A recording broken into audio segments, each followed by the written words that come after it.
Bismillahirrahmanirrahim. Assalamualaikum warahmatullahi wabarakatuh. Innal hamdalillah nahmaduhu wa nasta'inuhu wa nastaghfiruh wa na'udzu billahi min syururi anfusina wa min sayyiati a'malina. May yahdihillahu fala mudhillalah wa may yudlil fala hadiyalah. Asyhadu an la ilaha illallah wahdahu la syarikalah wa asyhadu anna Muhammadan abduhu wa rasuluh wa la nabiyya ba'da. Allahumma shalli wa sallim ala nabiyyina Muhammadin wa alihi washabihi wasallim. Allahumma subhanaka la ilma lana illa ma 'allamtana wa 'allimna ma yanfa'una wa zidna ilman. Rabbana atina fid dunya hasanah wa fil akhirati hasanah wa qina adzabannar. Amin ya rabbal alamin. Teman sekalian yang dimuliakan Allah Subhanahu wa taala, kita lanjutkan kajian hadis kita dari kitab At-Tajrid As-Sharih Mukhtasar Sahih Bukhari. Jadi kita masih di hadis ke 933. Terseur Pak, terus sampai 1000 hadis. Sekedap deui jantan para muhaddisin. Jantan para muhaddisin sekedap deui. Ya, tapi karena sifat manusia itu lupa, kita harus sering mengingatkan. Dalam sebuah hadis, rubba muballagin au amin samiin, bisa jadi orang yang disampaikan kepadanya sesuatu lebih memahami dan lebih mengamalkan daripada yang menyampaikannya. Jadi Nabi Muhammad SAW sudah menyadari itu juga buat umatnya, buat para dai, para ulama, para penyampai risalah, para penyampai dakwah. Itu seolah-olah beliau itu memberi semacam disclaimer lah, bahwa tidak mesti orang yang menyampaikan itu lebih soleh dari yang disampaikan kepadanya. Gitu. Kalau Nabi Muhammad jelas sempurna karena beliau adalah best of the best hamba Allah Subhanahu wa taala. Beliau adalah manusia agung, ya, tidak ada selain beliau. Nah, untuk kita ini Rasulullah SAW memberikan sebuah semacam keterangan bahwa rubba muballagin, muballag itu lawan dari mubalig. Muballag itu lawan dari mubalig. Rubba muballagin au amin samiin. Bisa jadi, bahkan rubba itu kalau kita lihat bahasa Arab bukan bisa jadi, betapa banyak. Rubba itu betapa banyak. Contoh misalkan rubba shaimin, dalam hadis lain ya, rubba shaimin laisa hadzuhu min siyamihi illal ju'i wal atos. Betapa banyak orang berpuasa tidak dapat bagian dari puasanya kecuali lapar dan haus saja. Rubba shaimin, ya, laisa lahu min hazim samila al ju' wal atos. Dalam pepatah Arab juga ada rubba akhin lam talidhu ummuka. Betapa banyak saudaramu yang tidak dilahirkan oleh ibumu. Betapa banyak orang yang jadi saudaramu tidak dilahirkan oleh ibumu. Artinya apa? Saudara dalam iman, saudara dalam agama, saudara dalam akidah, saudara dalam Islam. Banyak saudara kita, mereka tidak dilahirkan oleh ibu kita. Mereka tidak dilahirkan oleh ibu kita. Maka ruba akhin laka lam talidhu ummuka. Betapa banyak orang yang jadi saudaramu tidak dilahirkan oleh ibumu. Nah,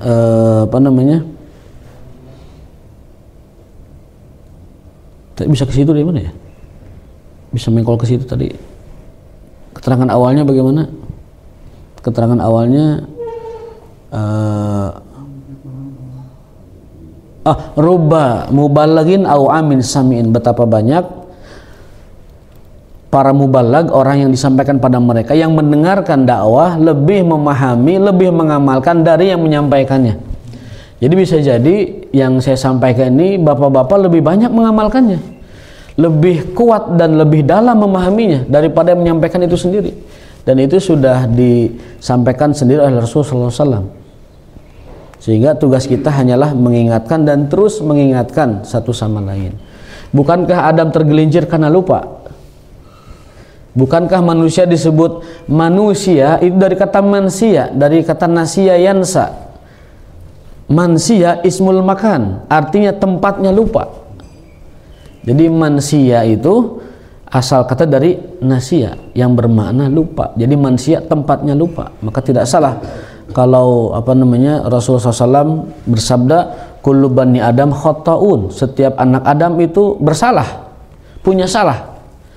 Wa khairul khata'in at-tawwabun, dan sebaik-baik orang yang punya salah adalah yang bertaubat, yang minta maaf baik kepada Allah maupun kepada manusia. Jadi ini yang pertama, kita kenapa mungkin ada yang terulang, ada yang dibahas lagi, itu semata-mata karena saling mengingatkan. Bisa jadi yang menyampaikannya lupa dan itu lebih banyak lupanya, bisa jadi yang disampaikannya juga lupa juga, atau bisa jadi kita sama-sama lupa, maka diingatkan kembali dalam keterangan seperti ini. Itu supaya kita tetap istiqomah ya. Agar kita tetap istiqomah ya, menjaga agar tidak lupa. Dan juga serius. Kata Allah Ta'ala, kenapa Adam itu tergelincir? Satu, karena lupa. Dua, tidak serius, tidak sungguh-sungguh. A'udzubillahi minasyaitonirrajim. Walaqad ahidna ila Adama min qablu fanasiya walam najid lahu azma. Dalam surah Thaha ayat 104 kalau tidak salah letak ayatnya, bahwasanya kami telah ingatkan Adam. Nah, lagi-lagi kalau ada kata kami, kalau Allah sudah menyatakan dirinya kami, itu artinya Allah melibatkan malaikat. Walaqad ahidna ila Adama min qablu, sejak awal-awal sudah kami ingatkan Adam itu, jangan dekati pohon terlarang. Fanasiya, tapi Adam lupa terus.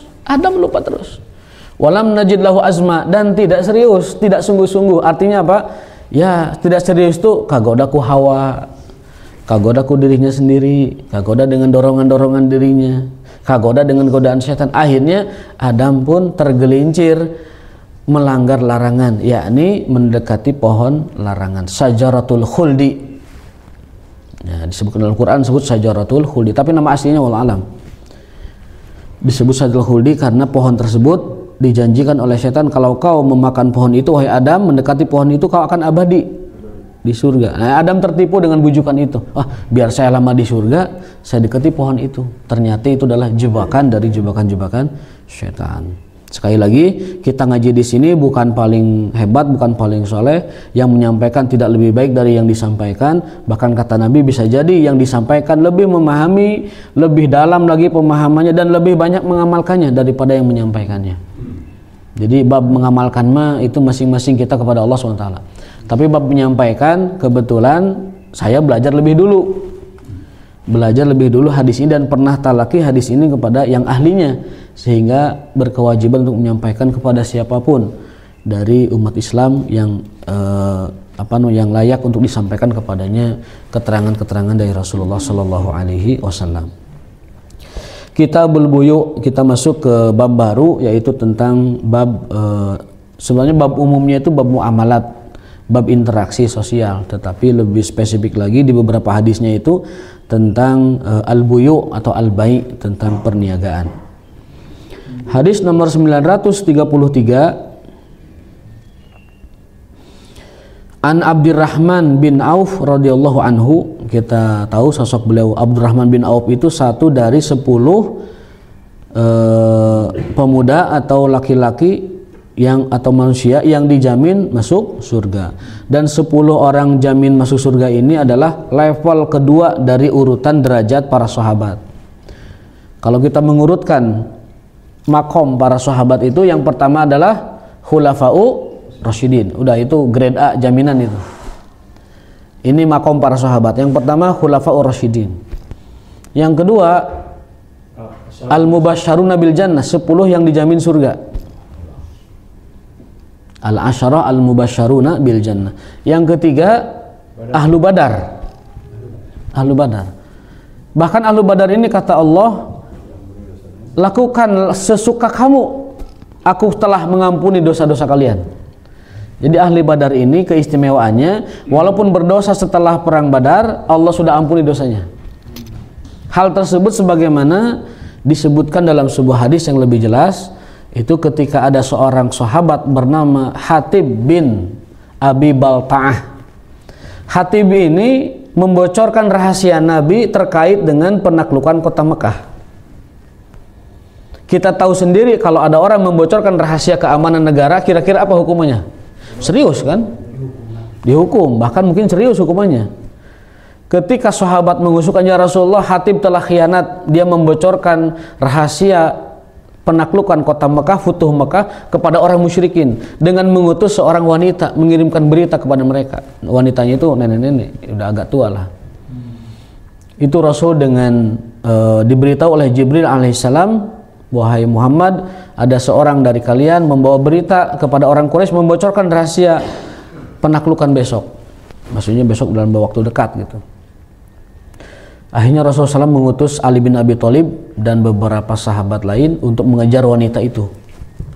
Sampai di pinggiran kota Madinah, ketangkaplah wanita itu. Dan ditanya, wahai wanita, apa yang kau bawa di balik bajumu? Oh, tidak ada, saya tidak bawa apa-apa dan saya tidak kemana-mana. Akhirnya Ali bin Abi Thalib mengatakan, wahai wanita, tidak mungkin Rasulullah dusta, tidak mungkin Rasulullah salah. Keluarkan itu surat atau aku akan geledah kamu.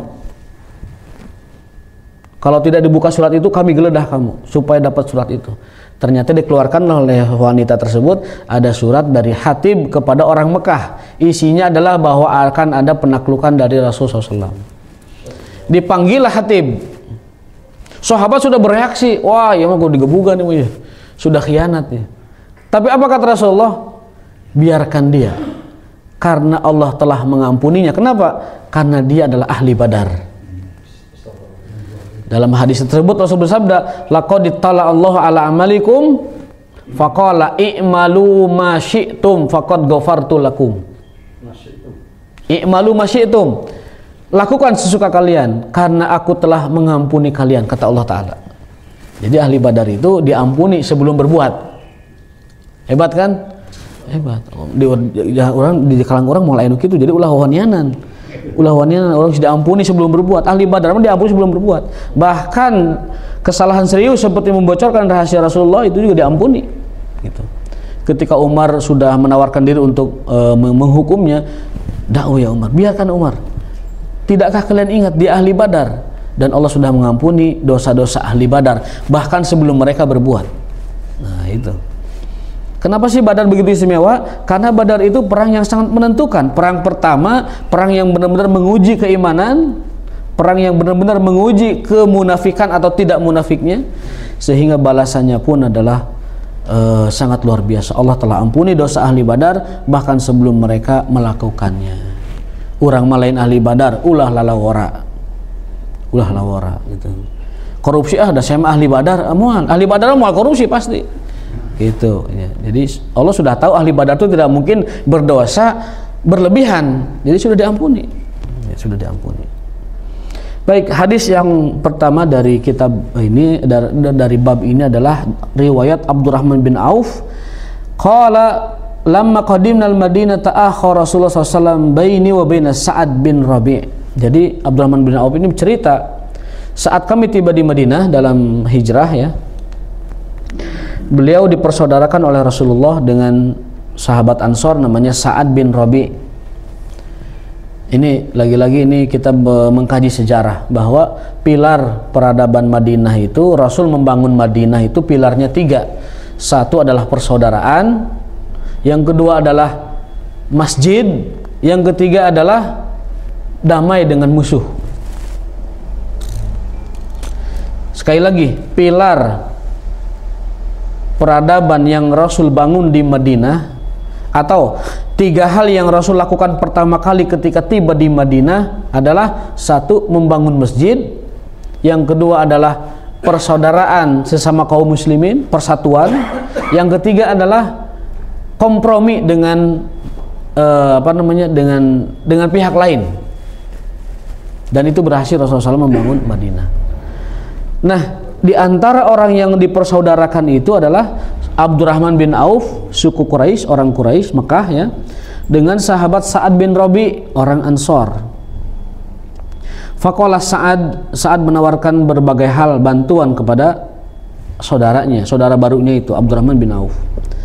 Inni aksarul ansori malan, wahai Abdurrahman, saya punya banyak uang. Fa'aksim laka nispan, setengah uangku, setengah hartaku untukmu ya. Aku punya banyak duit nih, setengahnya buatmu. Moal aya zaman kiwari mah. Sah saudara-saudarana moal aya. Bahkan mungkin ngekeuweuk pangekeuweuk-ngekeuweukna. Wandur ayya zaujatahi hawaita nazaltu laka anha. Aku punya 2 istri, dua-duanya cantik. Pilih yang tercantik, kuberikan padamu. Oh, wajib moal aya deui nu kieu. Tambah moal aya deui nu kieu mah. Tambah moal aya deui nu kieu. Hawaita yang kau inginkan nazaltu laka anha, aku akan cerai dia dan kau nikahi setelah masa iddahnya. Fa idza halat tazawwajtaha, jika telah selesai halal iddahnya silahkan kamu nikahi. Qala faqala Abdurrahman, tapi Abdurrahman juga orangnya tahu diri, tidak mangpang mumpung. Waduh, yuk nawarkan istrina dua-duana, si hijina nu paling cantik pilih. Waduh, saya pilih anu eta we tah nu rada nanti bae nu rada mencerang begitu ya. Tanu itu tuh rada neueur ti kajauhan misalkan. Mun jalma urang mah kitu teh pasti. Wah. Apa nu rada lintuh nu itu nu rada lintuh bisa. Kata Abdurrahman, la hajata li dzalik. Maaf, saudaraku, saya tidak butuh itu semua. Hal min suqin fihi tijarah? Adakah di Madinah ini pasar yang bisa aku berniaga di sana? Nyari apa kasab gitu. Qala suku Qainuqa. Ada pasar Qainuqa. Ini juga mungkin koreksi karena sebagian ada yang mengatakan itu pasar Madinah. Bukan. Abdurrahman itu bermula dari pasar Qainuqa dulu. Baru setelah mengembang pesat bisnisnya terus, beliau tambah kaya, tambah digdaya hartanya, baru beliau menguasai seluruh pasar Madinah. Dan punya aset banyak, triliunan beliau itu ya, warisannya juga triliunan. Abdurrahman bin Auf. Suku Qainuqa, ada pasar Qainuqa. Qala faghada ilaihi Abdurrahman, beliau langsung menuju pasar tersebut. Fa'ata bi aqitin wasamanin, beliau berbisnis diantaranya adalah bisnis mentega dan lain sebagainya. Qala summa taba al-guduwa fama labisa anja Abdurrahman alaihi asaru sufratin faqala sallallahu tazawwajta qala na'am qala wa man qala imra'atan minal ansar. Nah, beberapa waktu setelah beliau sukses berdagang di Madinah, beliau menikah dengan seorang perempuan. Tetapi bukan salah satu istrinya Sa'ad yang ditawarkan untuk diberikan kepada Abdurrahman itu. Berarti wanita lain. Imra'atan dibuat nakirah. Itu bentuk katanya dalam bahasa Arab. Kalau bentuk nakirah itu gairu muayyan, tidak tertentu, artinya disamarkan namanya.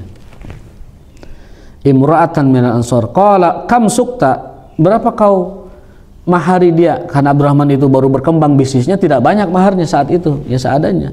Zinatan nawatin min dhahab, ya beberapa gram emas ya Rasulullah SAW. Au nawatin min dhahab, atau beberapa ukuran tertentu dari emas ya Rasulullah SAW. Faqala lahu Nabi sallallahu alaihi wasallam, Nabi memerintahkan kepada Abdurrahman bin Auf, aulim walau bisyatin. Maksudnya apa? Adakan walimah meskipun cuman seekor kambing. Jadi walimah itu muakkad. Mengadakan walimah itu muakkad karena Rasul perintahkan langsung sahabatnya dengan itu. Berapapun yang kita punya, adakan walimah meskipun hanya dengan menyembelih seekor kambing. Tidak usah berlebihan. Walimah itu sampai, mohon maaf, di gedung yang mewah atau dengan tamu yang mewah juga, atau dengan kondisinya. Kalau ada rezekinya alhamdulillah, tapi kalau tidak ada, tidak usah membebani diri. Kaum muslimin banyak dipersulit pernikahan gara-gara mikirin gimana walimahnya. Padahal rukun nikah cuma 6. Kalau 6 ada, guys, ngabret ke penghulu, udah bawa dia pergi bulan madu kemana, cukup itu. Tetapi karena kita ini dikungkung tradisi, akhirnya walimah menjadi berat. Pemuda-pemuda kaum muslimin berat untuk menikah. Bukan hanya di Indonesia, di negara Arab juga sama. Di negara Arab bahkan lebih hebat lagi. Orang punya Ferrari 2 belum bisa menikah itu. Orang punya apartemen, punya Ferrari, belum bisa menikah. Kenapa? Karena terlalu berat pernikahan. Jadi masalah sosial akhirnya. Sampai negara turun tangan, pemuda yang mau menikah datang ke kantor urusan terdekat, nanti negara membantu pernikahannya. Minimal mas kawin dari negara. Berapa mas kawin di Saudi? Kurang lebih kira-kira 300 jutaan paling kecil itu. Paling kecil 300 jutaan. Dibantu juga biaya pertama sampai dia menjadi manusia yang bisa mandiri. Asal datang ke kantor kecamatan terdekat, langsung di PNS kan kalau mau kerja. Tapi mereka nggak mau kerja. Karena mereka merasa ya itulah sudah mampu. Alhasil di beberapa negara Arab sekalipun para pemuda dapat subsidi untuk menikah karena saking sulitnya pernikahan yang ada di tradisi mereka. Di kita tradisinya juga sulit menikah itu karena walimahnya besar, tapi sayangnya negara tidak campur tangan di situ. Kenapa? Ya duitnya suntek. Duit ente, uangnya habis untuk yang lain-lain gitu. Wallah alam. Mudah-mudahan Allah berkahi negeri ini dan memberikan kesejahteraan bagi seluruh masyarakatnya. Amin ya rabbal alamin. Di balik segala macam pesimisme terhadap negeri ini tetap harus ada harapan, karena harapan adalah hal terbesar yang dimiliki oleh seorang manusia. Ar-raja minallah, berharap kepada Allah adalah secercah harapan yang selalu terpancar dalam diri seorang mukmin, dan cahaya yang keluar dari dalam tidak pernah bisa dimatikan. Cahaya yang terpancar dari dalam, dari keimanan, dari harap kepada Allah dengan iman tidak pernah bisa dimatikan oleh siapapun. Maka jangan pernah kita pesimis kepada Allah. Kepada manusia mungkin kita bisa berkecil hati, tapi kepada Allah jangan pernah kita berkecil hati kepada Allah SWT. Dalam sebuah asar disebutkan, Sufyan bin Uyainah, seorang tabi'in, ulamanya tabi'in, orang yang pernah dikejar-kejar untuk jadi hakim, tapi dia sampai kabur, masuk ke masuk ke desa-desa, sampai dikejar, dicari, nggak ketemu itu Sufyan. Orang alim tapi tawadu, mau jadi pejabat kehakiman nggak mau, dikejar sampai ke kampung-kampung. Di orang mah di teangga kota-kota. Itu di kampung. Selain Abu Hanifah, orang inilah yang dikenal sebagai orang yang dikejar-kejar untuk jadi hakim, tidak mau dia. Nah, suatu saat datanglah murid kepada dia. Wahai imam, harga-harga sudah meningkat ini. Harga-harga sudah mahal, inflasi lah bahasa orang. Kondisi sulit. Gimana ini, Tuan? Sang guru mengatakan, la ubali, aku tidak peduli. Bahkan jika harga satu gandum 1000 dinar, aku tidak peduli. Kata beliau. Ini raja kita kepada Allah ya. Aku tidak peduli, bahkan satu biji beras harga 1 juta, aku nggak peduli. Alayya an a'budallah kama amaroni, wa alaihi an yarzuqoni kama wa'adani. Bagiku yang harus aku lakukan hanyalah beribadah kepada Allah sebagaimana Dia menyuruhku. Dan bagiku adalah Allah jamin rezekiku sebagaimana Dia menjanjikannya kepadaku. Jadi kewajibanku hanyalah beribadah kepada Allah. Allah nanti memenuhi janjinya memberi rezeki kepadaku. Beres urusan. Itu kata sang imam kepada muridnya. Ini roja, harap kita kepada Allah mesti ditumbuhkan, dan meskipun kita pesimis dengan kelakuan-kelakuan manusia, tetapi dengan Allah SWT kita harus besar optimis. Alaikum bil fa'li, besarkan optimisme kepada Allah. Dalam doa pun sama, besarkan harapanmu kepada Allah. Besarkan harapanmu kepada Allah. A'zim rogbataka, besarkan harapanmu kepada Allah. Besarkan inginmu kepada Allah. Dan itu yang dilakukan oleh seorang beriman. Sekali lagi, bahwa harapan seorang beriman itu berpancar dari keimanannya, dari cahaya imannya, dan cahaya yang timbul dari dalam tidak akan pernah bisa dimatikan. Bukan hanya harapan, keberanian, optimisme, kemudian harapan, kemudian apalagi kebahagiaan, itu harus berpancar dari dalam, dari keimanan, dan itu tidak akan pernah bisa dimatikan oleh siapapun orang beriman. Hasbunallahu wa ni'mal wakil. 933 inti hadis tersebut adalah bahwa Rasulullah memerintahkan para sahabatnya untuk bersyukur atas nikmat yang diberikan Allah kepada mereka dengan cara tadi mengadakan yang namanya walimah. Walimah berasal dari kata walim. Walim artinya apa? To'am. To'am artinya makan. Artinya aulim, lakukan, senyelenggarakan makan-makan walaupun hanya dengan menyembelih seekor domba. Jadi walimah itu secara bahasa artinya makan-makan. Pesta makan kalau bahasa kitanya. Walimah itu secara bahasa pesta makan. Maka menghadiri walimah, menghadiri makan-makan. Maka tidak salah kalau ulama mengatakan, bahkan ini dari hadis ya, bahwa undangan yang paling wajib dipenuhi kalau kita tidak ada halangan, tidak ada uzur, adalah undangan makan. Walimah tersebut. Kenapa walimah? Karena ada makannya.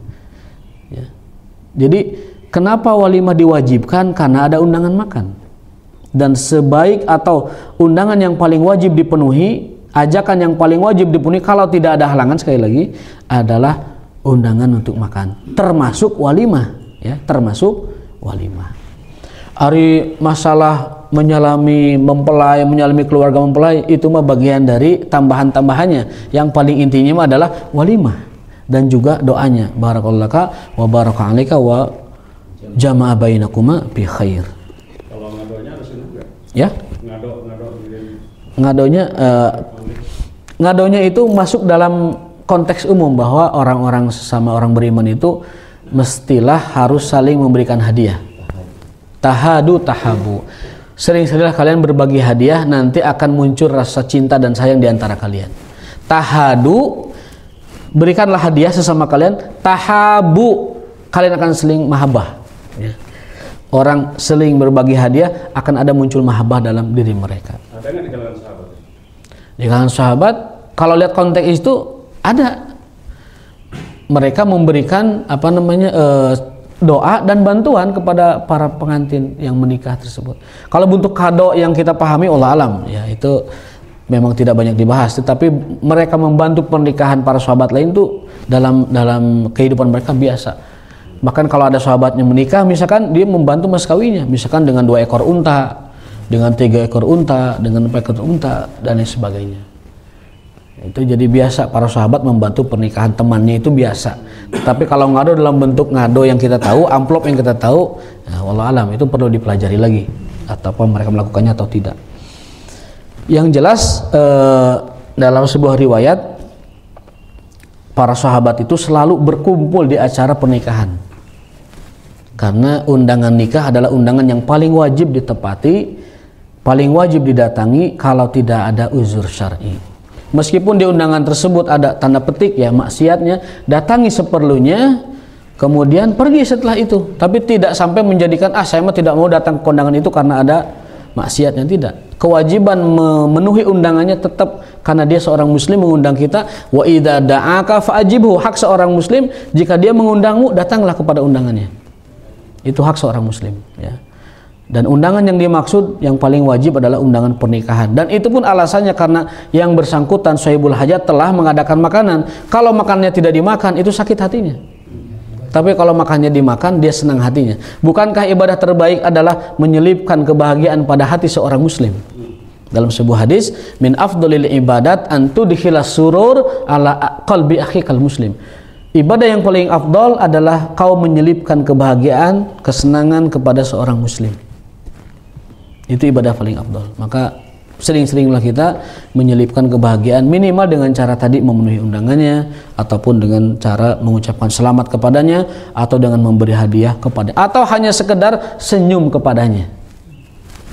Senyum kepadanya itu adalah ibadah atau sedekah yang besar bagi seorang muslim. 6. Al-Imam Al-Hasan Al-Basri rahimahullah ta'ala, seorang Sayyidul Ulama. Sayyidul Ulama itu Hasan Al-Basri. Boleh saya tambahkan Sayyidul Tasawuf juga Hasan Al-Basri, karena beliau tabi'in yang pertama kali mengenalkan kepada kita tentang a'malul qulub dan lain sebagainya.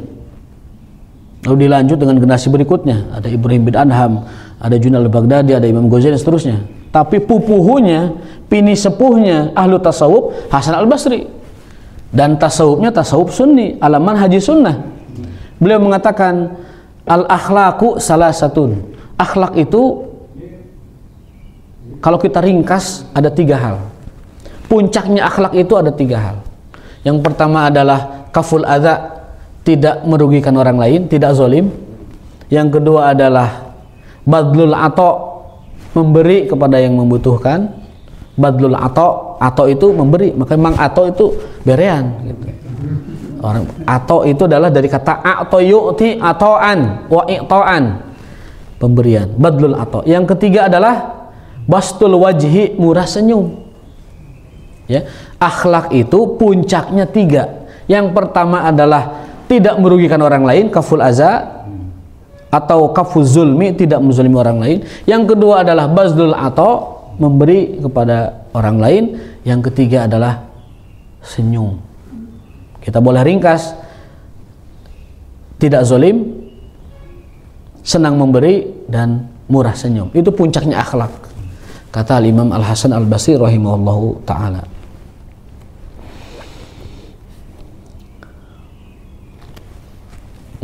itu hadis nomor 903. Masih ada waktu? Masih ada 8 menit, baik. Jika ada pertanyaan silakan. Berikutnya hadis nomor 934. Ini sering kita bahas, mungkin yang pernah belajar hadis arba'in mengalami hadis ini, melalui hadis ini. Lagi yang belum kita ulangi lagi.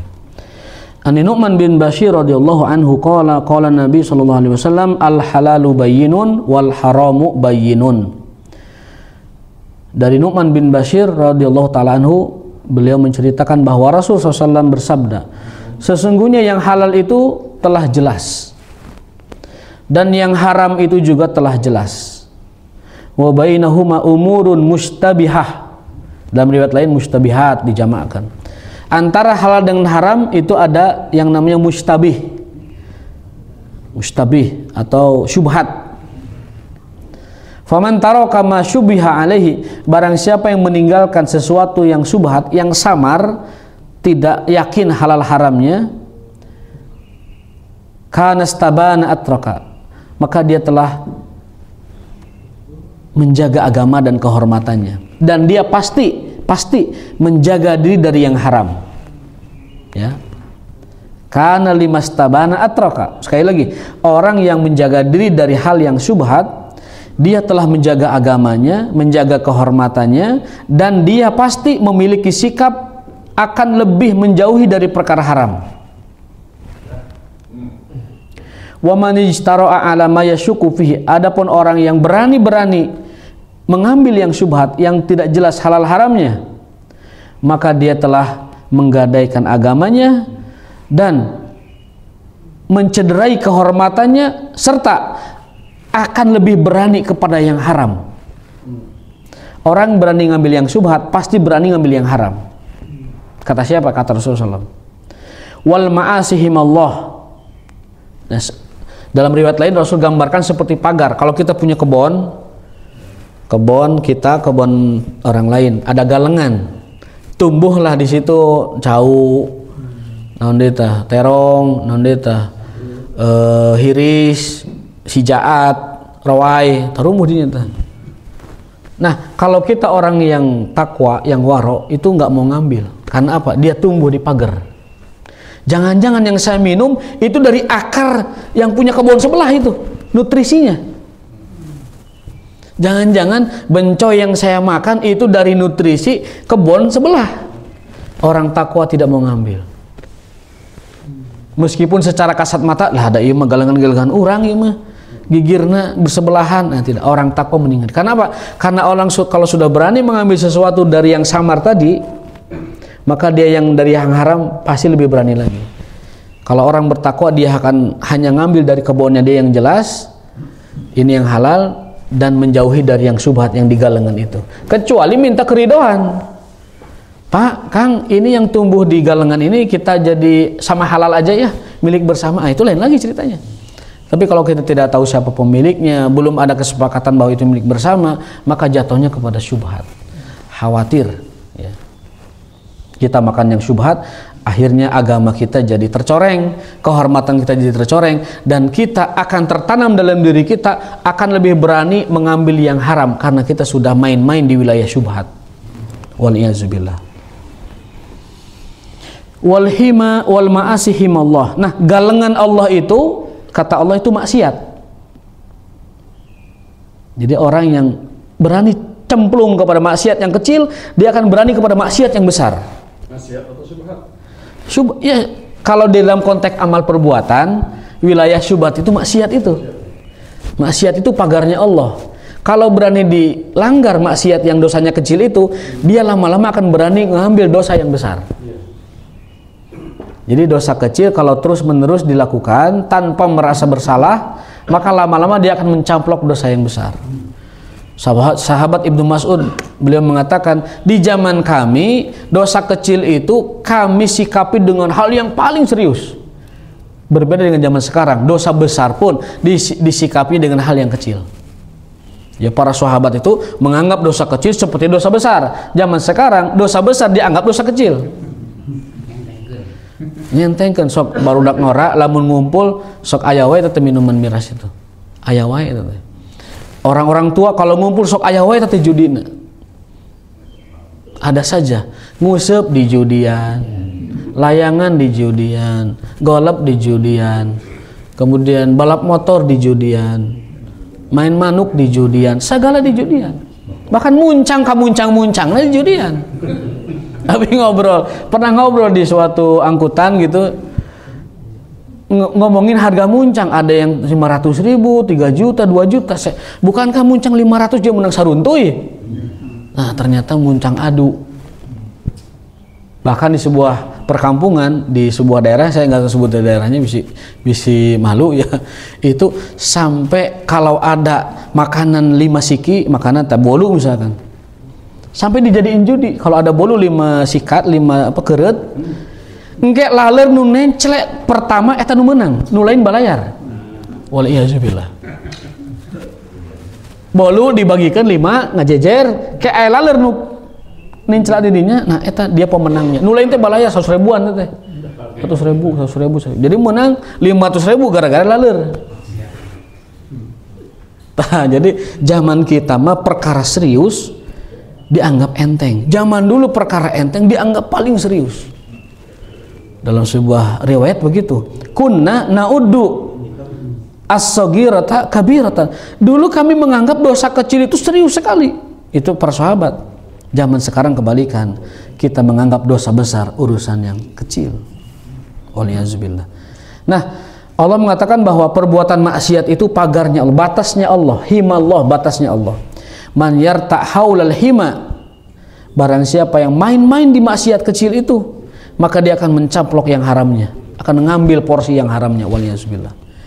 Yushiku ayyuwaqi'ahu, maka dikhawatirkan orang tersebut akan mencaplok dan mengambil porsi yang lebih haram dari yang dia perbuat di perkara-perkara maksiat kecil. Maka jangan pernah menganggap enteng sebuah kemaksiatan, bukan karena maksiat kecil dapat diminta ampun dengan istighfar, tetapi yang dikhawatirkan adalah maksiat kecil itu dapat berpotensi membuat motivasi atau membuat dorongan, akhirnya kita terjerumus kepada maksiat yang lebih besar. Waliyazubillah.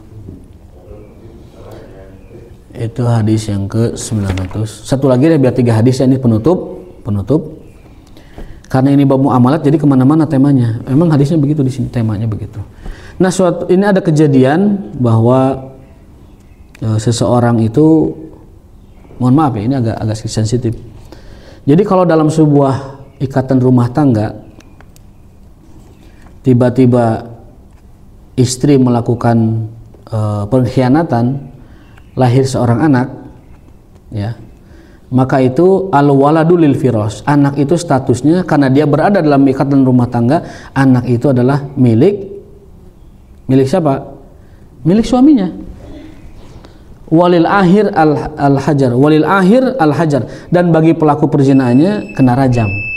Jadi kalau dalam ikatan pernikahan resmi, kemudian istri itu melahirkan, sebenarnya bukan dari suami aslinya, dia main belakang, misalkan main di luar yang resmi, maka itu anak tetap statusnya adalah milik suami itu, karena dia adalah suami sahnya. Adapun bagi pelaku perzinahannya al-hajar, dirajam, dan itu rajam prosesnya berat dan lama. Kita tidak akan membahas itu karena detail pembahasannya, tapi pada kesimpulannya adalah bahwa pemilik kasur itu adalah suami.